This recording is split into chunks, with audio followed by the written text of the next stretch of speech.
Williams Design. I have a local puppetry company in Denver. So we do a lot of puppets, we do a lot of props work, and so me and Rhen have brought some lovely, wonderful puppetry to you today. So on that side, Rhen is doing a crankie, and on this side, we have something called front-facing shadow puppetry. So probably most of you, if you've ever seen a shadow puppet show before, you've seen a traditional where there's a curtain and then the puppeteer's behind the curtain, right?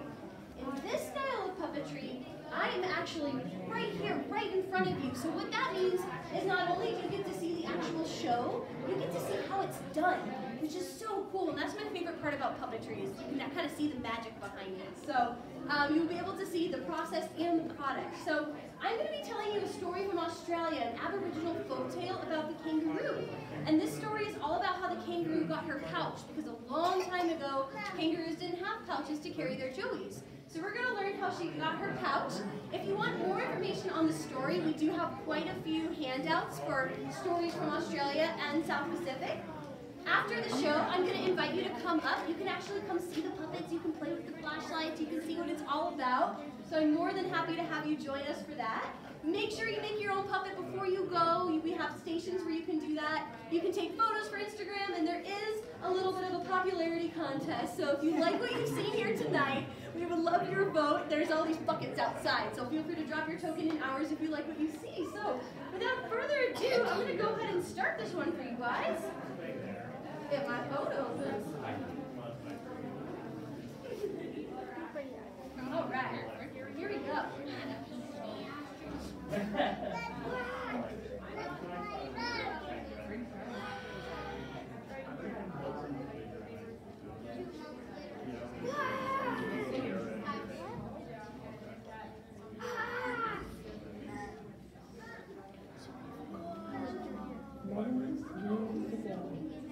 Dusty air of Australia, there lived a mob of red kangaroos.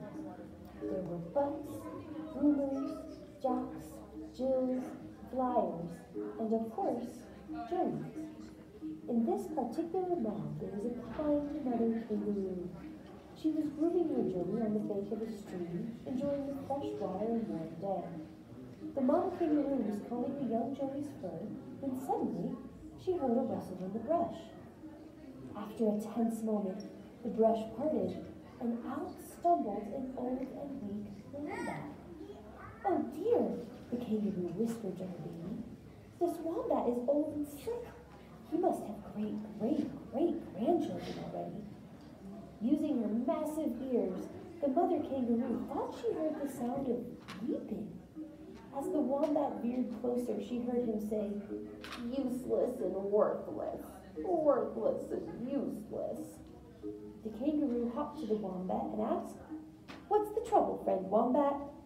"Huh?" he said, startled. "Who said that?" "I did," said the kangaroo. "A kangaroo and my joey." Hanging his head sadly, the wombat replied, "Well, I'm blind. Nobody wants me around.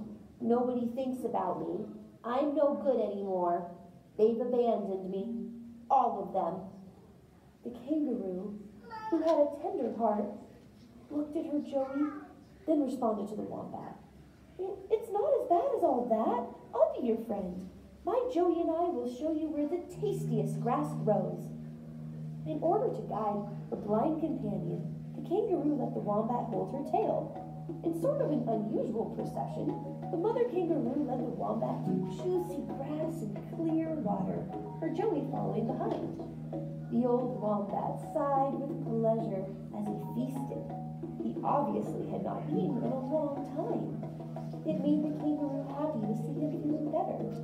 Suddenly, she remembered her joey. She had told him to stay close and follow behind, but he had wandered off again. Her heart beating with fear and worry, she raced back to look for him. This happened constantly to the mama kangaroo. She looked for food, and when she looked up, he'd wandered off. It scared her terribly and always caused her to be late. After a few frantic minutes, she found her joey asleep under a gum tree. Not wanting to wake him from his nap, she decided to go back and check on the old wombat. But the mama kangaroo suddenly tensed up as she heard something was moving in the bush.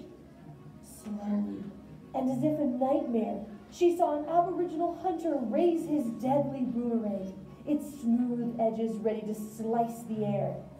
Frozen with fear and hardly able to breathe, the kangaroo made a split decision. She wanted to hop away as fast as she could, but she knew she needed to protect her new wombat friend, as if he was her own Joey. The mama kangaroo began to stomp on the branches and twigs under her feet. Thump, thump, crack, crack, she pounded the earth. The hunter turned towards her. Run! She screamed to the wombat. Run! There's a hunter! The wombat took off crazily, not knowing where he was going. The hunter didn't care about the old wombat. Now all he wanted was the kangaroo.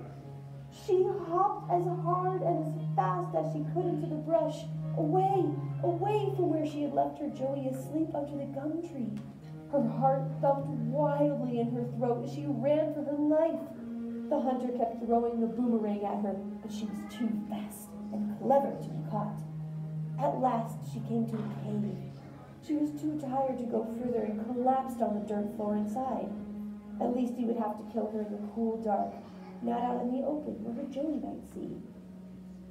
But just as she was feeling hopeless, the hunter ran past the mouth of the cave. The kangaroo stayed inside, listening for his return.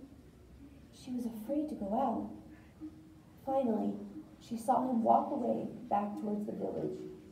She waited until it was safe, then ran as fast as she could back to the gum tree. There was her Joey, safe and sound, still dreaming. Together, they went to go look for the wombat, but he had gone. The mama kangaroo was distraught with worry, fearing the wombat had met his end. What the kangaroo mother didn't know was that the wombat wasn't really a wombat.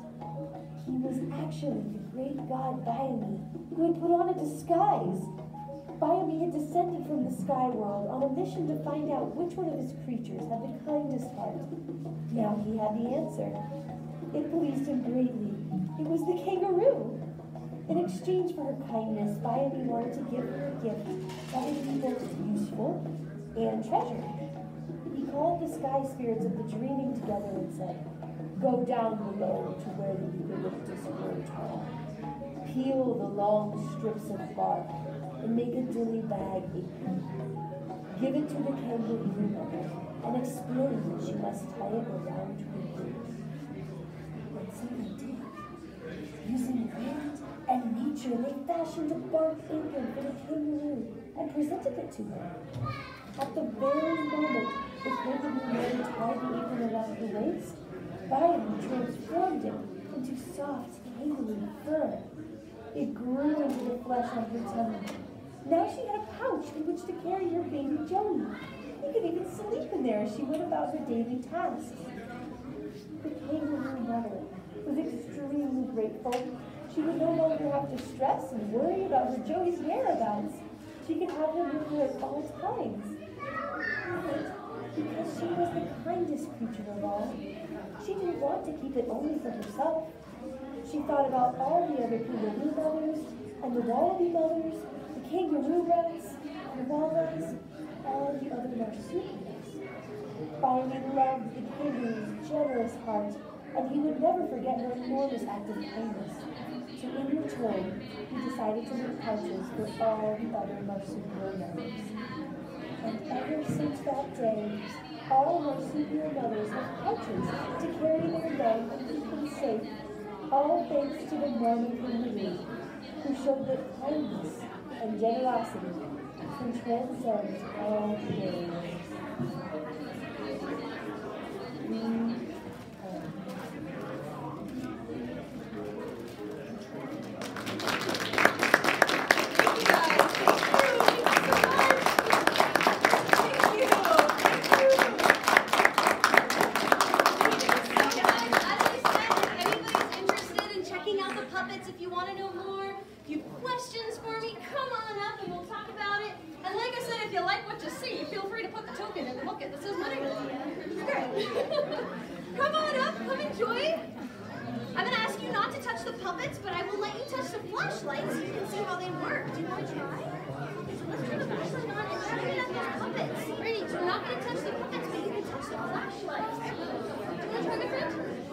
go. Woo! Look at go! Daddy wants to go more. There's basically puppeteers. Daddy just wants to go see the child. I'm okay with that.